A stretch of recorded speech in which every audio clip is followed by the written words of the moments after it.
అందరికీ నమస్కారం. రాజశేఖర రెడ్డి బిడ్డ వస్తుంది అని చూడాలి అని ఏం చెప్తుందో ఏం మాట్లాడుతుందో వినాలి అని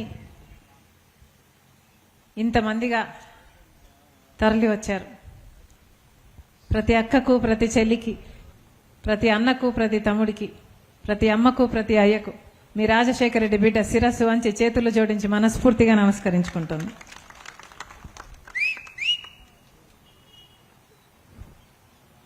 రాజశేఖర రెడ్డి గారు 5 సంవత్సరాలే ముఖ్యమంత్రిగా ఉన్నారు. అయినా ఇంతమంది గుండెల్లో స్థానం సంపాదించుకున్నారు. అందుకే ఆయన బిడ్డ వస్తుంది అంటే నన్ను చూడ్డానికి మీరు వచ్చారు. 1 కాదు 2 కాదు, ఏ పథకం చేసినా రాజశేఖర రెడ్డి గారు అద్భుతంగానే చేసి చూపారు. ఉచిత విద్యుత్తో మొదలు పెట్టారు రాజశేఖర రెడ్డి గారు. ఆ తర్వాత రుణమాఫీ చేశాడు. రైతులకు ఏ విషయంలోనైనా అండగా నిలబడ్డాడు. మద్దతు ధర అయితేనేమి, విత్తనాల ధరలు తగ్గించడం అయితేనేమి, పంటకు గిట్టుబాటు ధర ఇవ్వడం అయితేనేమి, సబ్సిడీలు అయితేనేమి, లేకపోతే రుణాలు అయితేనేమి, లేకపోతే బీమా అయితేనేమి, ఇలా 1 కాదు 2 కాదు, రైతునైతే నెత్తిన పెట్టుకున్నాడు రాజశేఖర రెడ్డి గారు. వ్యవసాయము పండగ అయింది ఆ రోజు. పేదవాళ్ళ గురించి ఎంతగానో ఆలోచన చేశాడు రాజశేఖర రెడ్డి గారు. పేదవాడికి జబ్బొస్తే అప్పుల పాలైపోతారు కదా అని రాజశేఖర రెడ్డి గారు పెద్ద మనసు చేసుకుని ఆలోచన చేస్తే పేదవాడు కూడా కార్పొరేట్ ఆసుపత్రికి వెళ్లి వైద్యం చేయించుకోగలగాలి అని రాజశేఖర రెడ్డి గారు ఆలోచన చేస్తే పుట్టిందే ఆరోగ్యశ్రీ. అలాంటిదే ఫీజు రీయింబర్స్మెంట్ 108. పేదవాళ్ళకి ఎంతో మంది, లక్షల మందికి పేదవాళ్ళకి ఇల్లులు కట్టించిన ఇందిరమ్మ ఇల్లు, పావలా వడ్డీకే మహిళలకు రుణాలు, ఇలా 1 కాదు 2 కాదు, ఏ పథకం తీసుకున్నా రాజశేఖర రెడ్డి గారు అద్భుతంగా అమలు చేసి చూపాడు. అందుకే రాజశేఖర రెడ్డి గారు కోట్ల మంది ప్రజల గుండెల్లో ఈ రోజు వరకు కూడా ఇంకే బ్రతికే ఉన్నారు. ఆ మహానేతకు మరణం లేదు అనడానికి ఈరోజు మళ్ళీ మీ అందరినీ చూస్తుంటే ఇదే సాక్ష్యం అనిపిస్తుంది. ఆ రోజుల్లో రాజశేఖర రెడ్డి గారు ముఖ్యమంత్రిగా ఉండంగా కాంగ్రెస్ పార్టీ ఇక్కడే కాదు కేంద్రంలో కూడా అధికారంలో ఉండంగా మొదలుపెట్టిన పథకమే మహాత్మా గాంధీ జాతీయ గ్రామీణ ఉపాధి హామీ పని.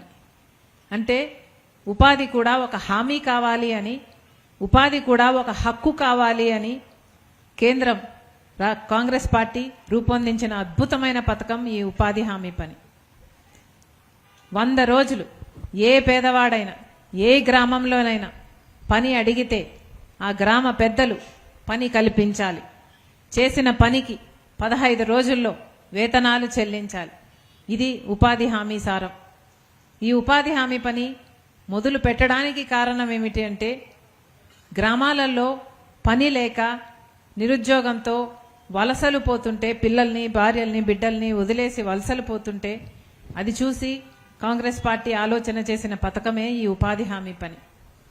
ఆ రోజుల్లో వలసలైనా పోయేవాళ్ళు, పని లేకపోతే లేక గ్రామాలలో ఉండాలి అనుకుంటే ఆకలి చావులైనా ఉండేవి, లేదా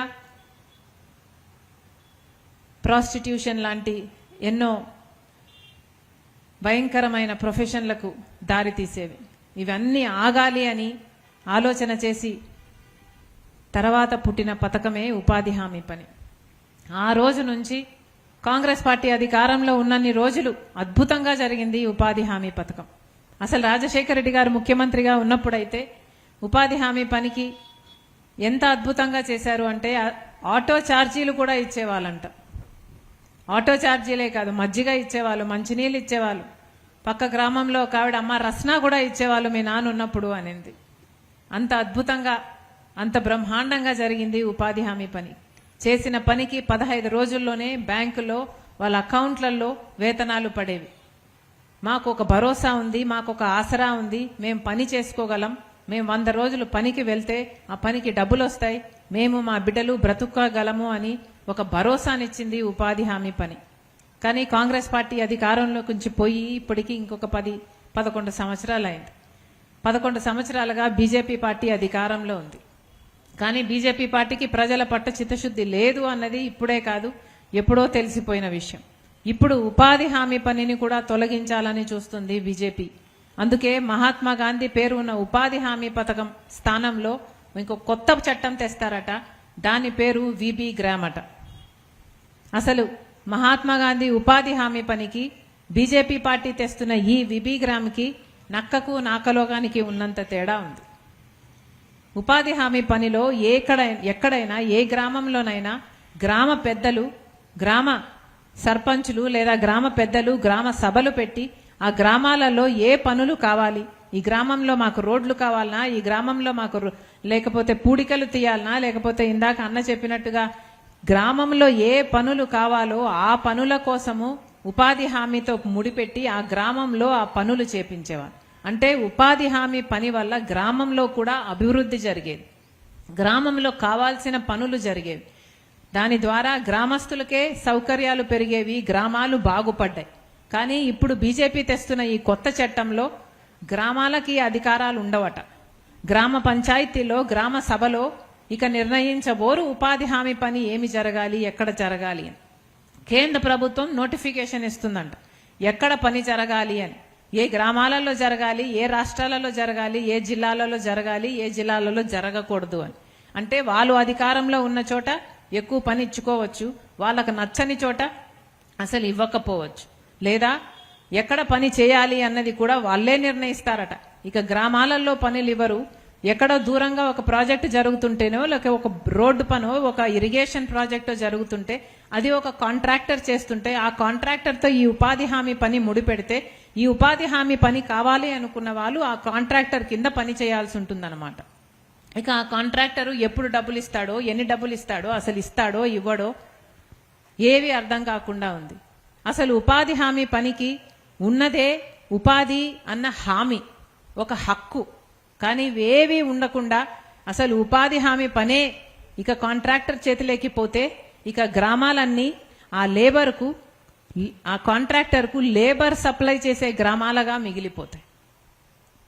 అందుకే కాంగ్రెస్ పార్టీ ఈ విబిగ్రామ్ అనే బీజేపీ తెస్తున్న ఈ చట్టాన్ని ఇంత బలంగా వ్యతిరేకిస్తుంది. అంటే దానికి కారణం ఇక గ్రామ స్వరాజ్యము ఉండదు, గ్రామాలకు అధికారం ఉండదు, గ్రామాలలో ఇక అభివృద్ధి జరగదు.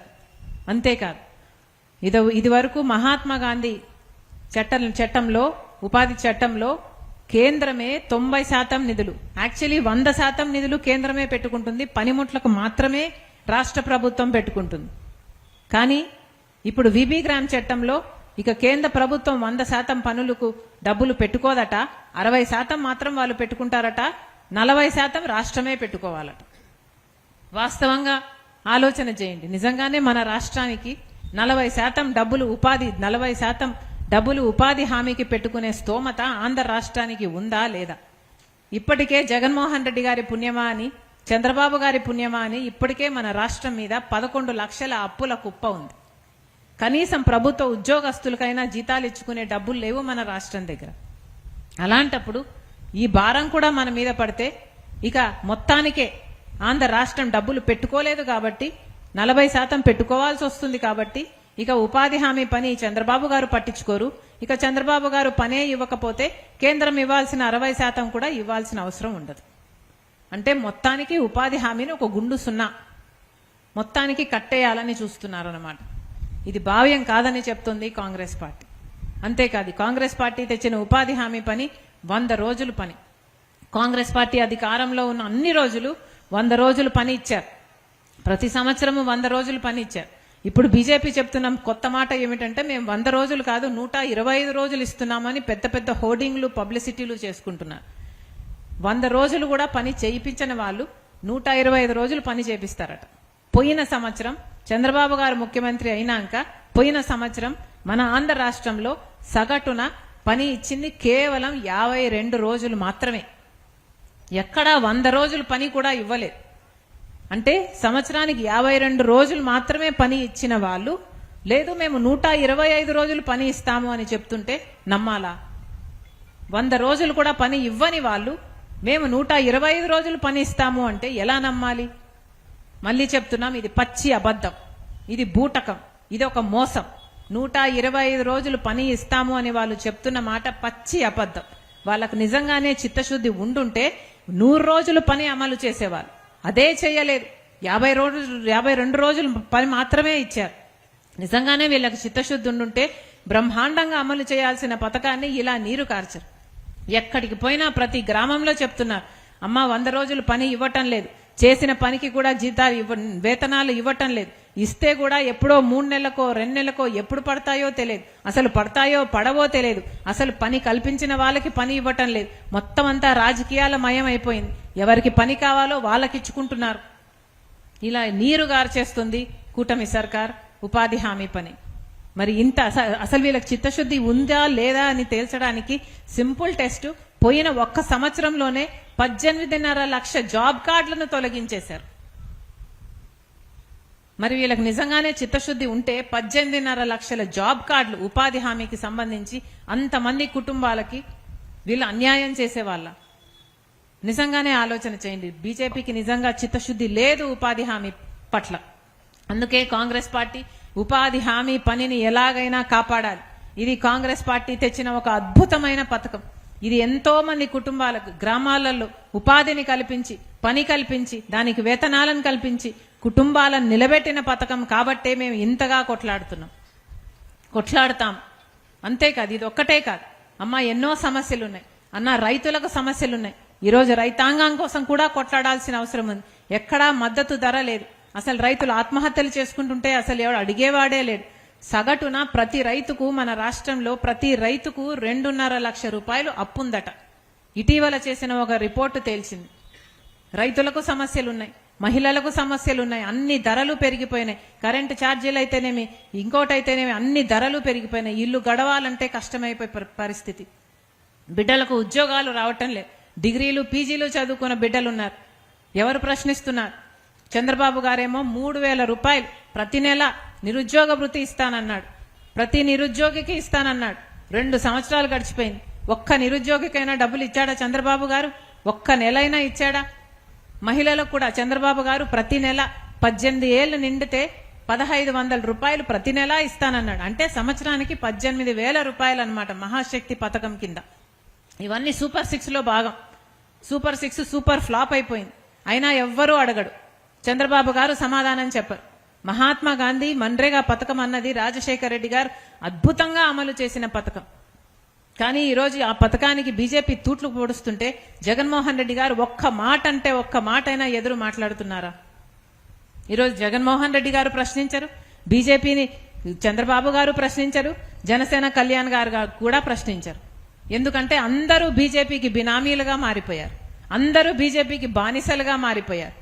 కారణం, వాళ్ళ స్వార్థ రాజకీయాలు చూసుకుంటున్నారు. ఎవరికి ప్రజల పట్ల చిత్తశుద్ధి లేదు. ఆ ప్రభుత్వం ఇసుక అమ్ముకుంది, ఈ ప్రభుత్వం ఇసుక అమ్ముకుంటుంది. ఏమిటి తేడా? ఆ ప్రభుత్వం రైతాంగాన్ని వదిలేసింది, ఈ ప్రభుత్వం కూడా రైతాంగాన్ని వదిలేసింది. ఏమిటి తేడా? ప్రజలు ఎక్కడ బాగుపడుతున్నారు? ప్రజల జీవితాలు ఎక్కడ మెరుగవుతున్నాయి? బీజేపీ ఏమో మనకు అన్ని వాగ్దానాలు ఇచ్చింది. బీజేపీ కాదు, మన రాష్ట్ర విభజన అప్పుడు మనకు అన్ని వాగ్దానాలు ఇచ్చింది పార్లమెంట్. కానీ బీజేపీ అధికారంలోకి వచ్చి దురదృష్టం, మనకు ఒక్కటంటే ఒక్క హామీ కూడా నిలబెట్టలేదు బీజేపీ. ప్రత్యేక హోదా ఇవ్వలేదు, పోలవరం ప్రాజెక్టు పూర్తి చేయలేదు, రాజధాని కట్టివ్వలేదు. ఇప్పటికి కూడా కేంద్రం రాజధానికి నిధులు ఇవ్వటం లేదు, అప్పులు ఇస్తున్నారు. ఎవరు అడిగారు అప్పులు? ఈ అప్పులన్నీ ఎవరు తీర్చాలి? ఈ భారం అంతా మన బిడ్డల మీద పడుతుంది, భవిష్యత్ తరాల మీద పడుతుంది. ఎవరు ప్రశ్నిస్తున్నారు? జగన్మోహన్ రెడ్డి గారు మాట్లాడుతున్నారా?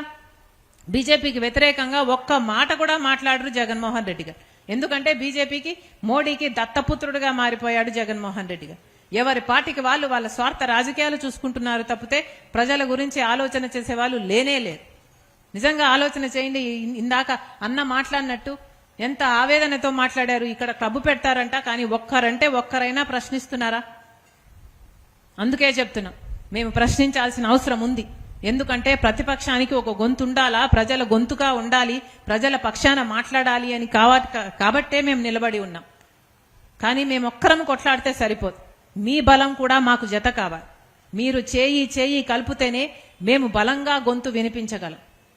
మేము మాత్రమే కొట్లాడితే చేయగలిగింది ఏమీ లేదు.